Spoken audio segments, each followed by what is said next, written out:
Hello student, आज हम जिस टॉपिक को डिस्कस करने वाले हैं यह कंप्यूटर साइंस सब्जेक्ट के second chapter computer and communication के short answer and type question के बारे में है।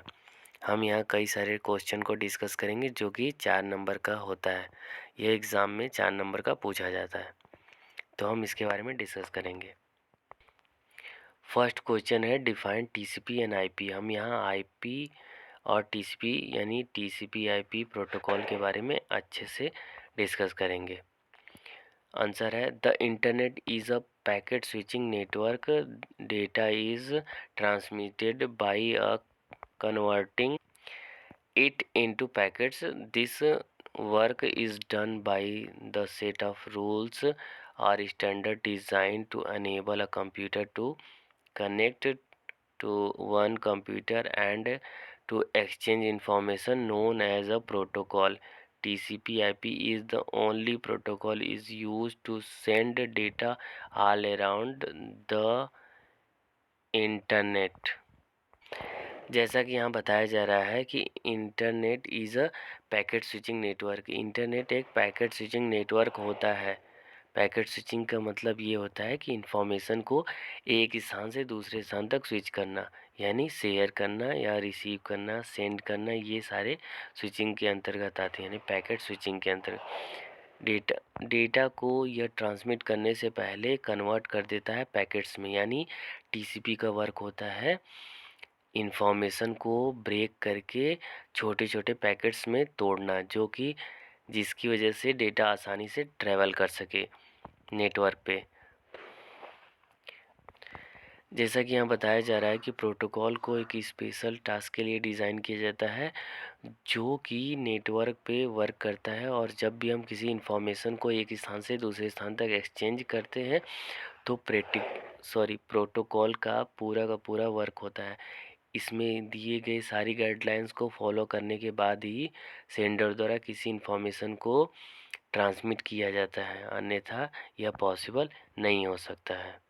जैसा कि यहाँ बताया जा रहा है कि टीसीपी/आईपी एक ऐसा प्रोटोकॉल है जिसके द्वारा हम पूरे इंटरनेट पे कहीं भी डेटा को सेंड कर सकते हैं। जैसा कि यहाँ दिया गया है TCP/IP is made up of 2 components. TCP and IP दोनों को मिला के बनाया गया है। TCP/IP को मिलाकर बनाया गया है TCP एंड IP प्रोटोकॉल।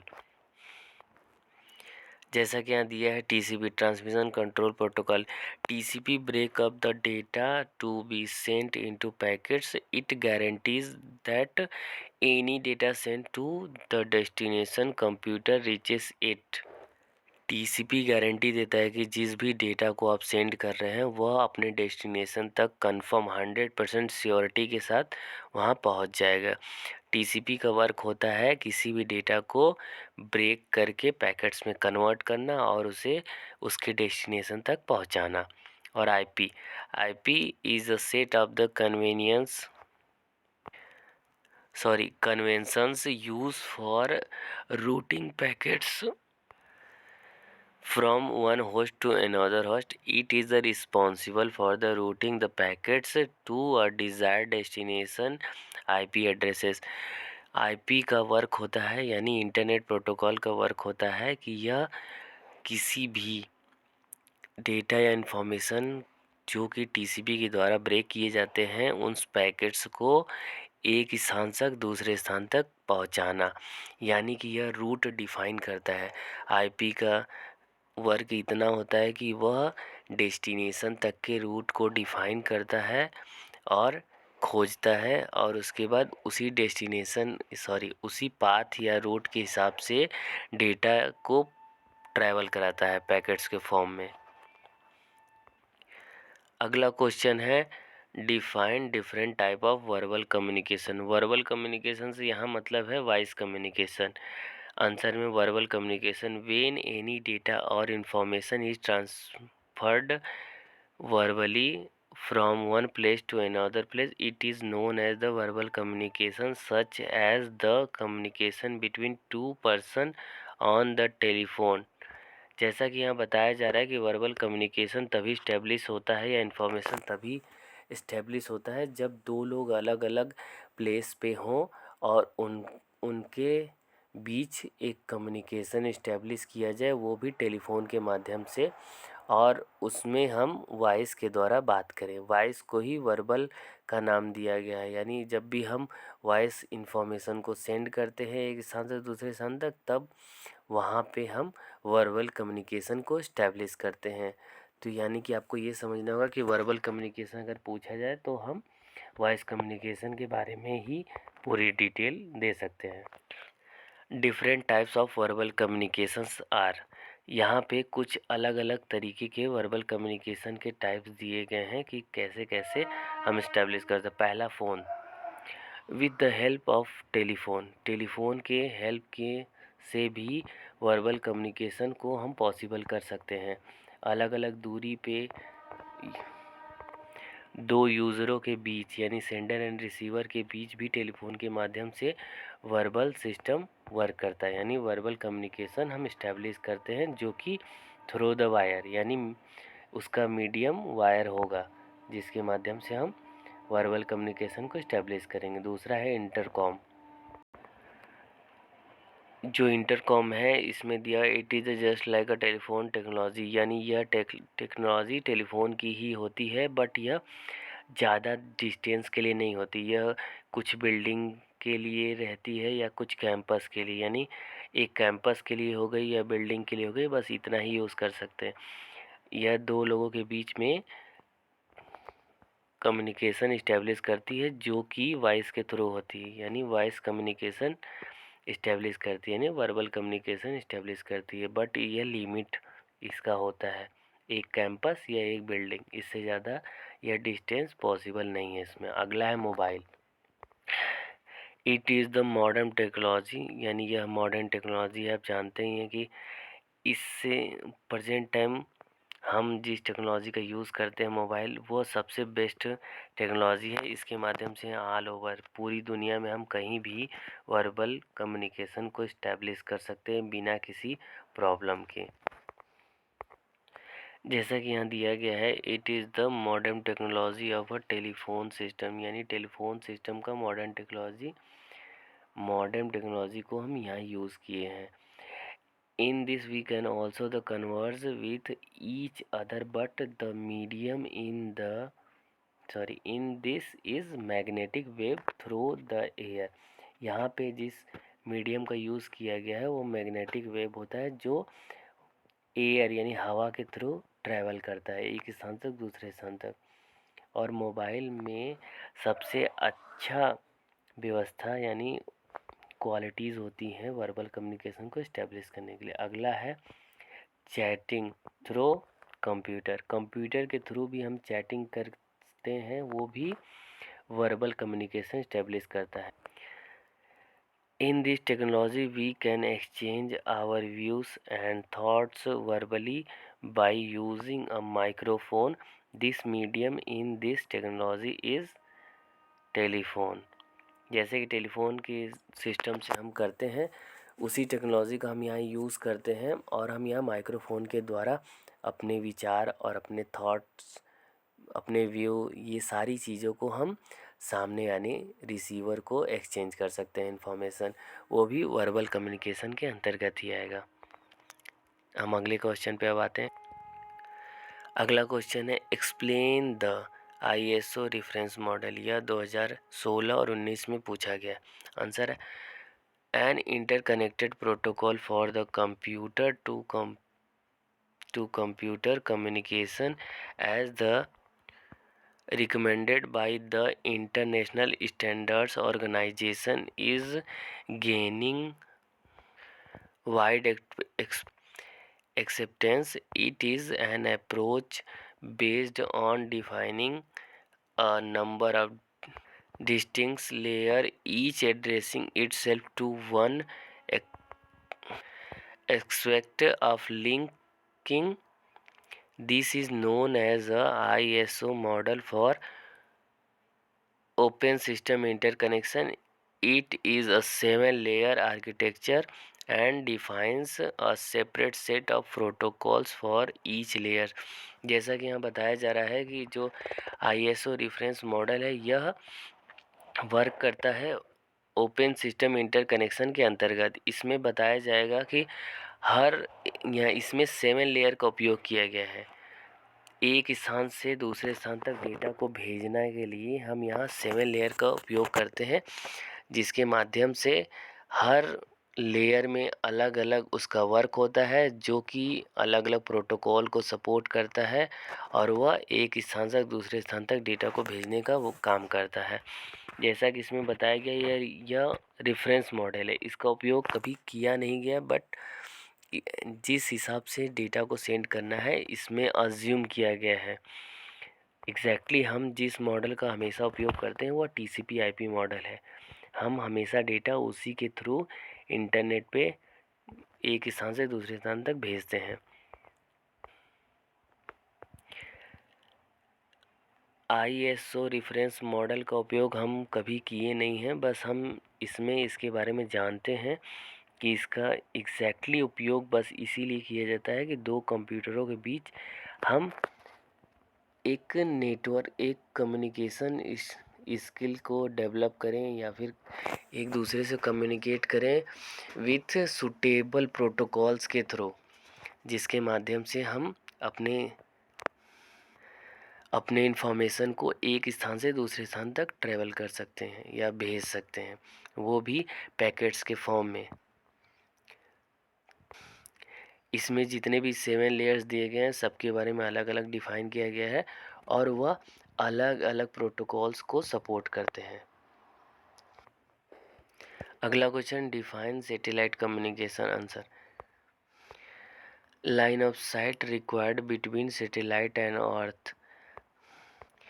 हम यहाँ यह देखते हैं कि सैटेलाइट और अर्थ के बीच का जो रिक्वायर सिस्टम है वह दोनों एक दूसरे से लाइन के माध्यम से अच्छे से कनेक्ट हैं या नहीं। 12 to 24 transponder per satellite. These transponder receive, amplify, change the frequency and transmitted. एक नॉर्मल सैटेलाइट में मिनिमम 12 और मैक्सिमम 24 ट्रांसपोंडर लगे होते हैं। ट्रांसपोंडर का वर्क होता है कि वह किसी भी सिग्नल्स को रिसीव करे, फिर एम्पलीफाई करे, फिर उसकी फ्रीक्वेंसी को चेंज करके वापस से ट्रांसमिट कर सके। जियो सिंक्रोनस ऑर्बिट 22,000 माइल्स, यह पूरा का पूरा एक ऐसे ऑर्बिट को कवर करता है, यानी सैटेलाइट के माध्यम से हम इतनी दूरी को कवर कर सकते हैं। Low security, any one with satellite dish and right frequency can be tune in. इसमें सिक्योरिटी सिस्टम लो होती है क्योंकि मेन हम ये कह सकते हैं कि एग्जैक्टली सैटेलाइट का जो फ्रीक्वेंसी नंबर्स दिए गए हैं या जो फ्रीक्वेंसी है, अगर कोई नॉर्मल पर्सन अपने एंटीना को उस फ्रीक्वेंसी पे सेट कर लेता है तो वह उससे जुड़ सकता है, इसीलिए इसकी सिक्योरिटी को लो मानी गई है। अगला है ईजी ऑफ एडिंग स्टेशंस। यहाँ पे हम किसी भी अर्थ पे हम किसी भी आसानी तरीके से, किसी भी नॉर्मल तरीके से हम स्टेशंस को इस्टेब्लिश कर सकते हैं। Data rates of up to 50 Mbps पर सेकेंड, यानी इसका डेटा रेट होता है 50 मेगाबाइट पर सेकेंड से थोड़ा ज़्यादा, यानी इसके ऊपर ही होता है, इससे नीचे नहीं होता। Microwave signals at 6 GHz is beam to it from a transmitted on the earth. Microwave signal, यहाँ पे माइक्रोवेव सिग्नल 6 GHz की बीम से ट्रांसमिट करता है, मतलब ज़मीन से, यानी हमारी पृथ्वी से माइक्रोवेव सिग्नल 6 GHz की स्पीड से डेटा को ट्रांसमिट करता है, वो भी सैटेलाइट के पास।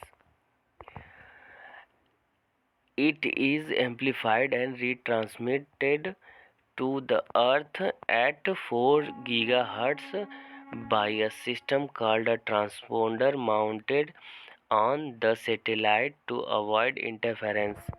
जैसा कि यहाँ बताया जा रहा है कि जो ट्रांसपोंडर सैटेलाइट में लगाए गए हैं वो ट्रांसपोंडर 6 गीगाहर्ट्ज़ को रिसीव करके एम्पलीफाई करके उसके बाद उसे 4 गीगाहर्ट्ज़ की स्पीड से अर्थ पे रीट्रांसमिट करेंगे, जो कि बाहरी इंटरफेरेंस को अवॉइड करके यहाँ पे भेजा जाता है। अगला क्वेश्चन है एक्सप्लेन द डेटा कम्युनिकेशन। यह 2017 में पूछा गया है। आंसर है communication refers to the electronic transmission of any type of electronic information encompasses telephone communication, the transmission of telephones या television signals, data communication of all forms, electronics mail, facsimile transmission and so on. जैसा कि यहाँ बताया जा रहा है कि communication के माध्यम से हम किसी भी इलेक्ट्रॉनिक ट्रांसमिशन को पॉसिबल कर सकते हैं, यानी कि हम टेलीफोन कम्युनिकेशन और बहुत सारे सिस्टम को पॉसिबल कर सकते हैं। यानी नॉर्मली हम ये समझ सकते हैं कि डेटा कम्युनिकेशन में हम एक स्थान से दूसरे स्थान तक कोई भी इंफॉर्मेशन को भेज सकते हैं, यानी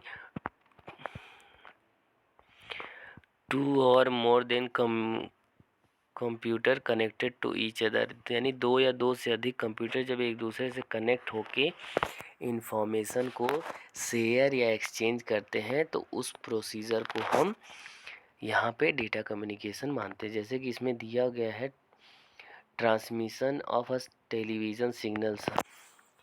डेटा कम्युनिकेशन के माध्यम से जो टेलीविज़न के सिग्नल्स होते हैं उसको ट्रांसमिट करता है। डेटा कम्युनिकेशन पॉसिबल करता है ऑल फॉर्म में, कहीं भी किसी भी रूप में हम इसको कर सकते हैं। जैसे कि इलेक्ट्रॉनिक मेल, यानी हमको मेल भेजना हो तो ये सारे डेटा कम्युनिकेशन के अंतर्गत ही आएंगे। Data communication is the movement of the encoded information from the one point to another by means of an electric or optical transmission system. Such system often are called the data communication networks.